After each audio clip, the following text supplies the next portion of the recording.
جب کوئی شخص آپ کو چھوڑ دے تو اس کا یہ مطلب نہیں ہوتا کہ دنیا ہی ختم ہو گئی، زندگی ختم ہو گئی اور اب آگے جینا ہی نہیں ہے۔ لیکن جب ساری دنیا پھیر لیتی ہے، اس وقت بھی اللہ آپ کے ہی ساتھ ہوتا ہے۔ اس لیے اپنے لیے نہیں تو اپنے اللہ کے لیے تو یہ زندگی جینی ہے نا، زندگی ختم تو نہیں ہوتی۔ کیوں نہیں سمجھتے؟ اللہ نے تو وقت مقرر کر رکھا ہے ہر چیز کا۔ اللہ تمہیں جس چیز کی حقیقت دکھا کر اسے تم سے دور کر رہا ہوتا ہے، اس پہ تمہارا گلہ کرنا بنتا ہی نہیں۔ اللہ جب درد دیتا ہے تو تسکین بھی تو دیتا ہے نا، مانگو نا اسی سے تسکین، صبر اور اس کی مدد، پھر دیکھو تم رحمان کو رحیم پاؤ گے۔ آزمائش تو پھر من پسند چیزوں سے ہی شروع ہوتی ہے۔ کسی ایسے شخص کو مانگتے ہو جس کا ملنا ہمیں ناممکن نظر آ رہا ہوتا، اور جب کوئی تکلیف میں اکیلا چھوڑ دے، حالانکہ اس وقت آپ کو اس کی سب سے زیادہ ضرورت ہوتی ہے، تو جان لو اللہ تمہارے کام کا ذمہ خود لینا چاہتا ہے۔ قرآن میں تو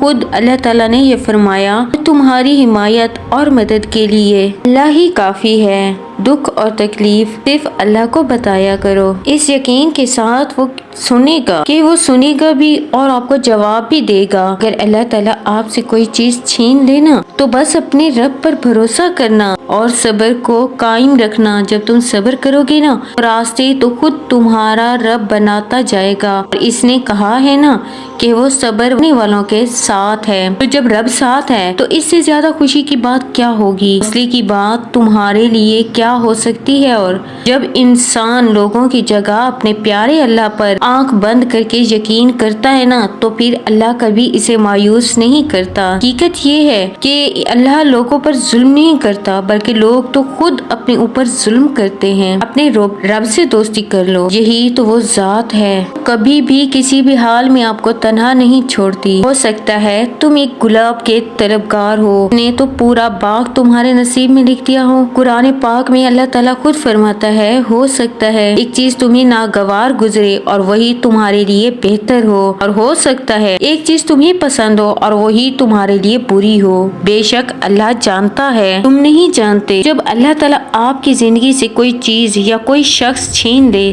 تو بس اپنے اللہ پر یقین رکھنا، کیونکہ ایک دن اللہ تعالیٰ آپ کو اس سے بھی بہتر سے بہترین چیز کو عطا کرے گا۔ یہ تو اللہ کا وعدہ ہے نا، اور یہ بات انسان نہیں جانتا بلکہ یہ بات تو ہمارا رب جانتا ہے۔ اور سب کچھ اللہ کے سپرد کر دو، اور جس معاملے کو ہم اللہ کے سپرد کر دیتے ہیں اس پر بار بار سوچنا ایمان کی کمزوری ہے۔ جب تم اس کی چاہت کو اپنی چاہت بنا لیتے ہو تو وہ بھی تمہاری چاہت کے لیے کن فرما دیتا ہے۔ اگر آپ کو میری بات سمجھ آئے تو کمنٹس میں ضرور بتائیے گا، اور اپنی بہن کو دعاؤں میں ضرور یاد رکھیے گا۔ ملتے ہیں نیکسٹ ویڈیو میں۔ اپنی بہن کو دے اجازت، اللہ حافظ، جزاک اللہ۔